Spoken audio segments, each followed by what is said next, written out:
అమ్మా అమ్మా ప్లీజ్ అమ్మా నా మాట వినమ్మా ముందు రివాల్వర్ తీయమ్మా. ఏయ్ నువ్వు నా మాట చెవికెక్కించుకోనప్పుడు ఈ తోట నా తల్లోకి దిగాల్సిందే. అమ్మా అమ్మా అమ్మా ప్లీజ్ అమ్మా అలా మాట్లాడకమ్మా. అమ్మా ప్లీజ్ అమ్మా. నువ్వే డిసైడ్ చేసుకో వినయ్. బావగారు అమ్మా అర్థమైందమ్మా. మమ్మీ కొంచెం ఆలోచించు ప్లీజ్ మమ్మీ, అర్థం చేసుకో మమ్మీ ప్లీజ్ మమ్మీ. వినమ్మా ప్లీజ్ అమ్మా తీయమ్మా. అమ్మా ప్లీజ్ అమ్మా నా మాట వినమ్మా. అమ్మా ప్లీజ్ అమ్మా. మమ్మీ మమ్మీ మమ్మీ అమ్మా ప్లీజ్ అఖిలమ్మా అఖిలమ్మా ఇగో అమ్మా వినయ్ బట్టలు తెచ్చేసాను. అమ్మా ప్లీజ్ అమ్మా తీయమ్మా. ఇగో నువ్వా బట్టలు కట్టుకొని పీటల మీద కూర్చుంటావా లేక నేను దీన్ని పేల్చుకుని ఇక్కడే పాడెక్కమంటావా? అమ్మా అది కాదమ్మా అర్థం చేసుకోమ్మా ప్లీజ్ అమ్మా. ఏయ్ అర్థం చేసుకోవాల్సింది నువ్వు. మమ్మీ ఇప్పటికే నీకు 100 సార్లు చెప్పుండా. ఇప్పుడు నేను చెప్పబోయేది ఆఖరిసారి కావచ్చు. ఆ విద్య నీకు కరెక్ట్ కాదురా. ఆ కుటుంబమే నీకు కరెక్ట్ కాదు. అమ్మా అది కాదమ్మా అర్థం చేసుకోమ్మా ప్లీజ్ అమ్మా. ఈ అమ్మ చెప్పింది నువ్వు అర్థం చేసుకో. అమ్మా అమ్మా ఏయ్, అది కాదమ్మా. వదిలు. అమ్మా వదలరా. మాట వినమ్మా. మమ్మీ అమ్మా అమ్మా నా మాట వినమ్మా. అమ్మా వదలరా. వదలమంటుంటే వదలు. వదలరా. అన్నయ్య ఏయ్ వదలు. నా మాట వినమ్మా. వదలు. వదలరా.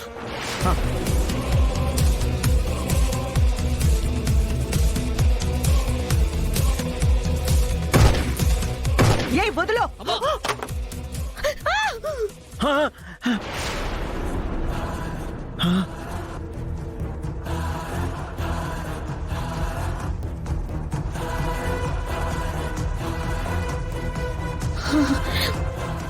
నువ్వు చెప్పినట్టే చేస్తానమ్మా.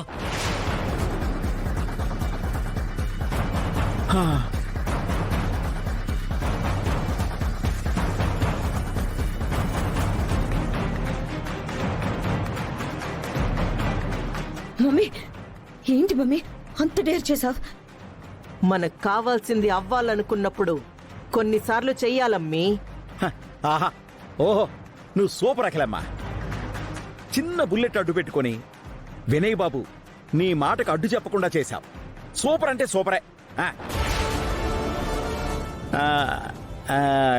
కానీ అఖిలమ్మా. కానీ ఏంది బావుగారు? అదేనమ్మా ఈ సమస్య అయితే చిన్న బుల్లెట్తో సమస్య పోయింది. కానీ అవతల ఆ 6 అడుగుల బుల్లెట్ ఉన్నాడు కదా అదేనమ్మా వెంకీగాడు.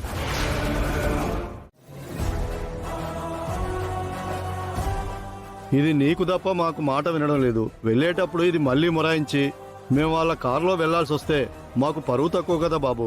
కొంచెం సేపు వెయిట్ చేయండి. అయ్యో సార్, అవతల నా పని గురించి మీకు తెలియదు సార్. ఇప్పటికే బాగా లేట్ అయిపోయింది. వెళ్ళకపోతే మా మేనేజ్మెంట్తో చాలా తలనొప్పి. నాకు మామూలుగా ఉండదు. ఆ తల్లి కూతుళ్ళు అదో రకం సార్, కంచులు వాళ్ళు. అమ్మీ ఆ ముసలాయనతో అంతసేపు ఏం మాట్లాడుతుండాడో? అదే అర్థం కావట్లేదు మమ్మీ. నీ బాధ నాకు అర్థమైంది బాబు, కానీ నా బాధ కూడా నువ్వు అర్థం చేసుకో. వియ్యంకుల వారి దగ్గర నా పరువు పోకుండా ఉండాలంటే నువ్వు కాసేపు ఉండాలి బాబు. నీకు రుణపడి ఉంటాను. అయ్యో సార్, అంత మాటలు ఎందుకులేండి సార్. సరే మీరు వెళ్ళండి, నేనుంటాను. థ్యాంక్ యూ బాబు. పద టీయో కాఫీయో తాగుదు గాని. అయ్యో పర్లేదు సార్, మీరు వెళ్ళండి, నేనుంటాను. వచ్చేస్తున్నారు.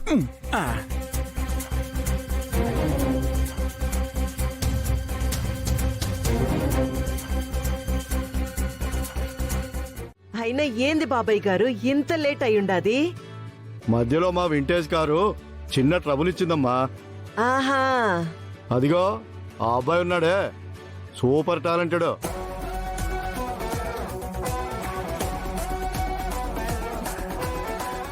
ఆ అబ్బాయిని పిలిపించాను, బాగు చేసి ఫాస్ట్ గా తీసుకొచ్చేసాడు.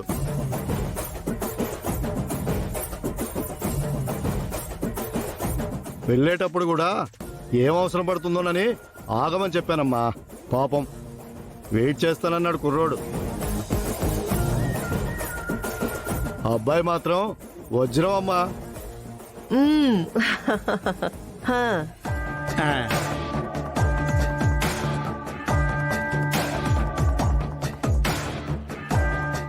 మీరు రండి బాబాయ్ గారు, లోపలికి రండి, రండి రండి రండి.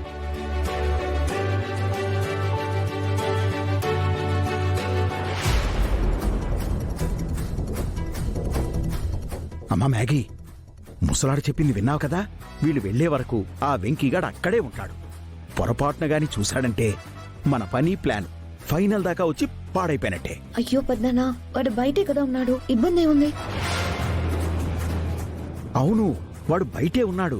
కాని పులిని గుమ్మ ముందు పెట్టుకుని జింకలు దాగుడు మొదలాడితే ఎంత డేంజరో ఆణ్ణక్కడ పెట్టుకుని మనం మీ అన్నయ్య నిశ్చితార్థం పెట్టుకోవడం కూడా అంతే డేంజర్ అమ్మా.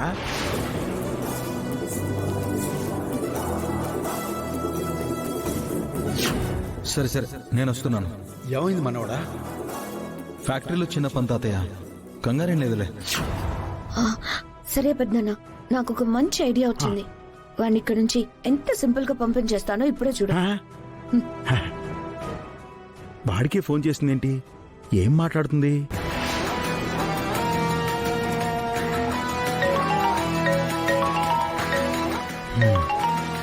ఇది ఫోన్ చేస్తుందంటే చెప్పు చకోడి. ఏంటి చెప్పు? నీకు చెప్పిన పనేంటి? నువ్వు చేస్తుందేంటి? ఫ్యాక్టరీలో పనుందని పంపిస్తే ఊళ్ళో వాళ్ళ కార్లకి డ్రైవర్ గా పనిచేస్తున్నావా? ఫ్యాక్టరీ నుంచి అర్జెంట్ పనులు ఆగిపోయాయని నాకు ఫోన్లు వస్తున్నాయి. నువ్వు వెంటనే అక్కడ ఉండకపోతే ఆ తర్వాత నీ మీద క్రమశిక్షణ చర్యలు తీసుకోవాల్సి వస్తుంది. ఆ తర్వాత నీ ఇష్టం.